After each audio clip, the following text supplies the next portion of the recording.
आपस के दलों में भी है। और ये समझाइए कि ये एनडीए की का प्रेरोगेटिव नहीं है कि वो तय करे कि टीडीपी को, जेडीयू को या बीजेपी का ही कोई व्यक्ति हो जिसे स्पीकर के इस पद के लिए वो उतारना चाहे मैदान में। ये कांग्रेस पार्टी या विपक्ष अपनी तरफ से क्यों थोपना चाह रही है कि नहीं टीडीपी का बनाइए या जेडीयू का बनाइए? क्या क्या कहना क्या चाह रहे हैं भाई आप? नहीं, हमने तो नहीं कहा, बीजेपी से किसी ने भी, किसी भी विपक्षी दल ने ये नहीं कहा कि बीजेपी टीडीपी के किसी व्यक्ति को स्पीकर बनाए। मैंने तो ऐसी कोई बाइट नहीं सुनी। अभी संजय राउत जी की बाइट में सुन रहा था आज तक, पर उन्होंने भी दो शब्द इस्तेमाल किए और उन्होंने कहा कि टीडीपी अगर अपना स्पीकर लेकर आती है तो हम आपस में बातचीत करेंगे, इंडिया गठबंधन के लोग, और कोशिश करेंगे। बातचीत और कोशिश, दो शब्द इस्तेमाल किए। तो हम तो थोप ही नहीं रहे। देखिए, उनकी सरकार है, उन्होंने सरकार बनाई है, वो सरकार चलाएं अच्छे से। एक अलग बात है कि हथियाई हुई सरकार है ये, तमाम जांच एजेंसियों की और इलेक्शन कमीशन की और तमाम, आज आप देख ही रहे हैं अखबारों में और तमाम चीजें क्या खबर चल रही हैं। तो हथियाई हुई अल्पमत की सरकार है, लेकिन उनकी सरकार है और स्पीकर पद उन्हीं को है, उनको बनाना है स्पीकर। अगर स्पीकर भी नहीं बना पाए तो सरकार ही गिर जाएगी। अब दूसरे विषय पर आते हैं। अभी सुधांशु भाई मेरे बहुत अच्छे मित्र भी हैं, इन्होंने मर्यादा की बात की, इन्होंने परंपरा की बात की। तो डिप्टी स्पीकर की परंपरा की हम बात कर लेते हैं। Deputy speaker maximum time opposition parties को दिया गया है, ये परंपरा रही है। अब आगे वो परंपरा रहेगी कि नहीं रहेगी वो तो अब समय बताएगा। डिप्टी स्पीकर पिछले सत्र में रहा ही नहीं, ये शायद पहली बार था। पहली बार हुआ है कि 150 सांसदों को सस्पेंड करके आईपीसी के ऐसे कानून पास करा लिए गए। पहली बार हुआ है कि सेलेक्ट कमिटीज को मैटर सबसे कम गए।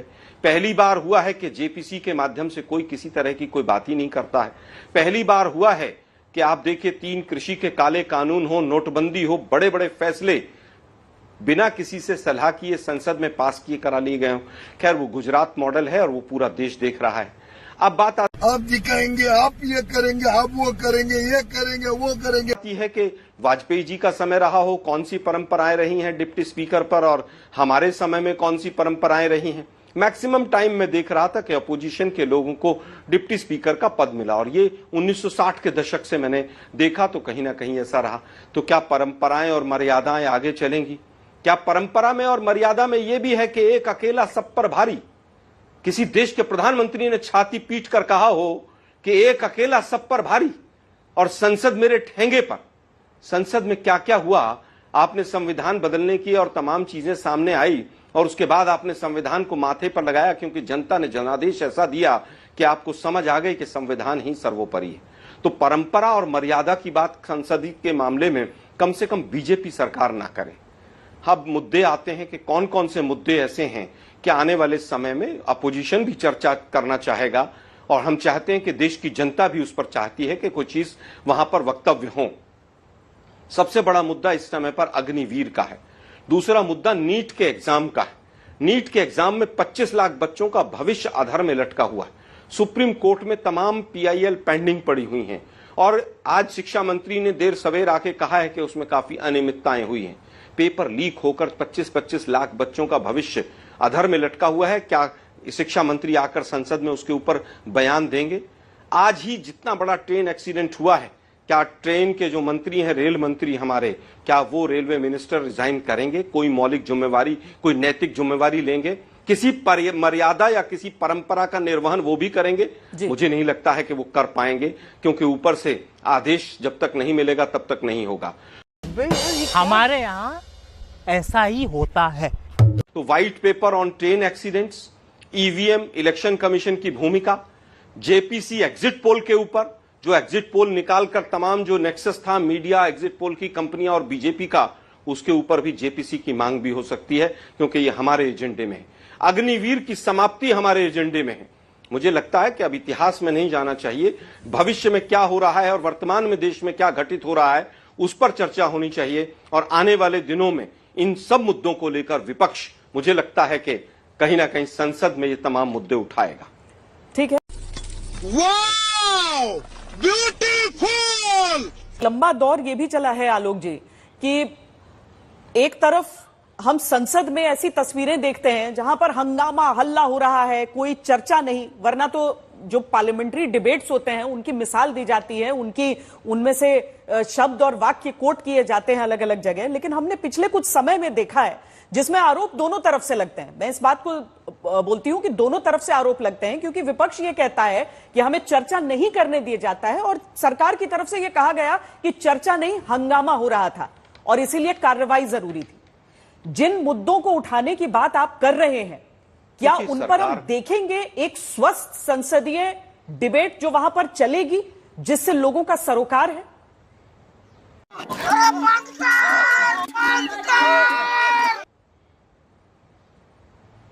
देखिए, मुझे लगता है कि डिबेट होने से पहले ही, मुद्दे उठने से पहले ही मीडिया के साथ ही सवाल पूछना शुरू कर देते हैं कि क्या अगर जेपीसी नहीं बनी तो संसद में जो पैसा खर्च होगा उसके लिए जिम्मेवार कौन होगा। तो मैं ये केवल ये कहना चाहूंगा कि प्रश्न जो है उसमें इतना वजन होना चाहिए कि दोनों पक्षों को उत्तर देने में 4 बार सोचना पड़े। अब बात आती है, सुषमा स्वराज जी और अरुण जेटली जी का नाम लिया इन्होंने। उन दोनों के वक्तव्य ऑन रिकॉर्ड है पार्लियामेंट में कि संसद चलाना सत्ता पक्ष का काम है, सरकार का। 2G के ऊपर 2.5 महीने तक संसद नहीं चली, और 2.5 महीने तक क्या वो बिजनेस एडवाइजरी कमेटी में था क्या मैटर? आज सुधांशु भाई आज बड़ी नैतिकता और मर्यादा की बात कर रहे हैं, और उसके बाद तमाम लोगों को क्लीन चिट मिली। क्या एक कोई सांसद आके माफी मांग सकता है देश से कि 2.5 महीने तक देश की संसद नहीं चली? नहीं। अब बात आती है वापस के उपराष्ट्रपति महोदय ने ये कहा, फिर राष्ट्रपति महोदय ने ये कहा। जब स्पीकर और उपराष्ट्रपति महोदय के ऊपर तमाम प्रश्न चिन्ह लगे कि किस तरह से वो हाउस को चला रहे हैं, किसको कितना समय दे रहे हैं, और खुल्लम खुल्ला उन चीजों का उल्लंघन हो, तो मर्यादा की बात नहीं की जा सकती है। क्या एक बार भी किसी ने भी, जितने भी तमाम लोग रहे यहां पर अभी तक पीछे, किसी ने भी एक बार भी ये कहा बीजेपी की तरफ से कि हां इस तरह की चर्चा होनी चाहिए या नहीं होनी चाहिए? अरे भाई, रिजेक्ट करना आपके हाथ में है, और आप बीजेपी के बिहाफ पर अगर नोटिस को रिजेक्ट करेंगे बार बार, तो सांसदों का अधिकार है कि वो आकर दोबारा से नोटिस दें। क्या राष्ट्रपति, उपराष्ट्रपति, चेयरमैन साहब को और स्पीकर साहब को क्या ये नहीं लगता कि 60-70 सांसद अगर वहां पर नोटिस दे रहे हैं तो उस विषय की इंपॉर्टेंस होगी? लेकिन अगर कांग्रेस या विपक्ष किसी भी चीज को उठाता है और वहां से प्रश्न चिन्हों के साथ और संसदीय जो परंपराएं हैं उनका उल्लंघन शीर्ष करता है, तो स्वाभाविक है कि मर्यादाओं की बात और उसकी नहीं की जा सकती है। ये बड़ी अच्छी बात कही आप। अब बात आती है लीडर ऑफ अपोजिशन के तीसरे प्रयास के बाद। अरे भाई, हमने तो 1952 में धुर विरोधी लोगों को लीडर ऑफ अपोजिशन और मंत्री के पद भी दिए हैं, क्योंकि हम लोकतंत्र में विश्वास रखते हैं। लेकिन आप लोगों का दिल बहुत छोटा है। जो व्यक्ति कहता है एक अकेला सब पर भारी, वो मणिपुर जा नहीं सकता है, और पूरे 10 साल के अंदर वो व्यक्ति एक प्रेस कॉन्फ्रेंस नहीं कर सकता है। तो मर्यादाएं तो वो भी थी कि एक प्रधानमंत्री विदेश से आते थे तब भी प्रेस कॉन्फ्रेंस करते थे, विदेश में भी करते थे, अपने देश में भी करते थे। ये भी संसदीय परंपरा का एक हिस्सा था कि सेशन से पहले और सेशन के बाद सेशन में कौन से विषय होंगे उस पर खुलकर चर्चा होती थी।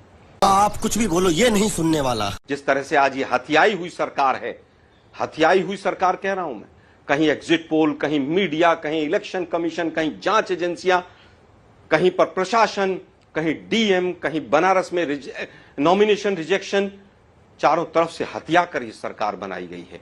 लेकिन हम फिर चाहते हैं, सरकार बनी है, आपके जो एजेंडे हैं वो बताइए। आप रोजगार का क्या मास्टर प्लान है वो बताइए। आपने किसको एमएसएमई मिनिस्टर बनाया है, उनके क्या विचार हैं, पूरा देश देख रहा है। धर्मेंद्र प्रधान जी आए और नीट कैंसिल करने की हिम्मत दिखाएं कि नीट एग्जाम गलत हुआ है। ट्रेन एक्सीडेंट के ऊपर व्हाइट पेपर आए। मुझे लगता है कि ये तमाम मुद्दे हैं, इनके ऊपर सरकार जवाब दे। अनैतिक बोलना भी हूँ, क्या करिए बोल। तालुक जी, ये सारी चीजें बताइए और साथ में इस आरोप का भी जवाब और दीजिए। स्पीकर को निकाला गया हो पार्टी से। जी, और ये भी बता रहे हो कि एक ही परिवार को बढ़ाने की जिम्मेदारी केवल उठाते हुए, जबकि सुधांशु जी ये कह रहे हैं कि उनकी पार्टी ने तो आपकी पार्टी के नेताओं को सम्मान दिया। जवाब दें इस बात का। वाह वाह वाह वाह वाह वाह। मैं उत्तर देता हूं। भारत रत्न का जितना राजनीतिकरण इस सरकार ने किया, किसी ने नहीं किया।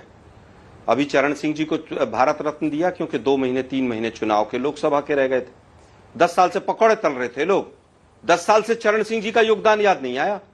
बिहार का चुनाव था, बिहार में हार रहे थे तो कर्पूरी ठाकुर साहब याद आ गए। 10 साल से याद नहीं है, 10 साल पहले उनका योगदान नहीं था, आज ही योगदान था। इन्होंने भारत रत्न को केवल राजनीतिक तरीके से इस्तेमाल किया। मुझे याद है 2014 का वो मंजर कि जिस समय पर सुभाष चंद्र बोस के कुछ परिवार के लोगों को बैठाकर और प्रेस कॉन्फ्रेंस की जाती थी कि सुभाष चंद्र बोस को भारत रत्न नहीं दिया। अरे भी उनके परिवार ने मना किया था कि हमें भारत रत्न नहीं चाहिए। अब मैं पूछना चाहता हूं, 10 साल हो गए, सुभाष चंद्र बोस को क्यों नहीं दिया आपने? किसी के पास जवाब है इस चीज का? कुछ चीजें ऐसी होती हैं जो पर्दे के पीछे होती हैं, लेकिन ये लोग उस चीज को समझते नहीं हैं। राजनीति के लिए भारत रत्न का उपयोग करना अगर किसी ने किया है तो वो बीजेपी की सरकार ने किया है, कांग्रेसियों को नहीं दिया है। अगर कांग्रेसियों को देने की इच्छा थी उनको तो पहले दे देते ना। 10 साल से क्या कर रहे थे आप? कर्पूरी ठाकुर जी हमारे नहीं थे, चरण सिंह जी हमारे नहीं थे, लेकिन 10 साल तक नहीं दिया क्योंकि चुनाव नहीं थे। अब जब हारने लगे तो आपने देना शुरू किया। अब वापस आता हूं, एवरीबॉडी, सबके सब चोर है। आर्टिकल 370 के ऊपर जिस तरह से तांडव किया पूरे देश के अंदर, इस सरकार ने झूठ बोला कि हमने धारा 370 हटा दी। धारा 370 आर्टिकल 370 आज भी कॉन्स्टिट्यूशन का हिस्सा है। 2 बदलाव किए थे, एक वापस ले लिया उसमें से।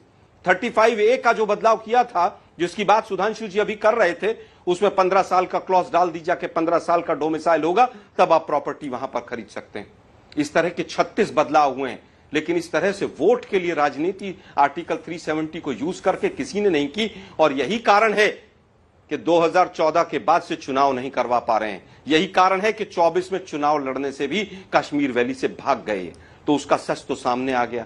इंदिरा जी ने पाकिस्तान के 2 टुकड़े किए थे, उन्होंने चाइना को क्लीन चिट नहीं दिया था। उन्होंने ये नहीं कहा था कि ना कोई घुसा है, ना कोई आया है, ना कोई गया है। ये कमजोर प्रधानमंत्री की निशानी थी। पुलवामा के ऊपर वोट इंदिरा गांधी ने नहीं मांगे थे। Indira Gandhi, Indira is India, India is Indira लोग कहते थे। आज देश के प्रधानमंत्री को कमजोर प्रधानमंत्री, अहंकारी प्रधानमंत्री और झूठा प्रधानमंत्री कहा जाता है। हमें भी दुख होता है। पुलवामा के ऊपर वोट मांगे और पुलवामा के शहीदों को आज तक शहीद का दर्जा नहीं मिला। ये लोग भी बात करेंगे जम्मू कश्मीर की शहादत की। ये तो लेटेस्ट न्यूज है। कहूंगा किसने क्या क्या कहा उस बात को छोड़ दीजिए। देश के प्रधानमंत्री ने जिस तरह की अभद्र भाषा का उपयोग किया है पूरे चुनाव में, मुजरे तक पहुंच गए। मुसलमानों को प्रॉपर्टी दे देंगे, भैंस खोल के दे देंगे और मंगलसूत्र दे देंगे। मुझे लगता है कि ऐसी मर्यादा और ऐसे एग्जाम्पल ना कभी इतिहास में रहे, ना कभी भविष्य में रहे। मुझे लगता है कि जिस तरह से आज भी देश के प्रधानमंत्री को सहृदय के साथ जो मुद्दे हैं, मूल मुद्दे, खासतौर पर युवाओं के मुद्दे, उनका कद बढ़ेगा अगर वो आए और कहें कि अग्निवीर कल से समाप्त, वो आए और कहें कि नीट का एग्जाम खत्म और नीट के ऊपर दोबारा से हम इसके ऊपर एग्जाम कराएंगे। लेकिन दिक्कत यह है कि आरएसएस के तमाम लोग इस नीट के एग्जाम से जुड़े हुए हैं, वो हिम्मत नहीं कर पाएंगे।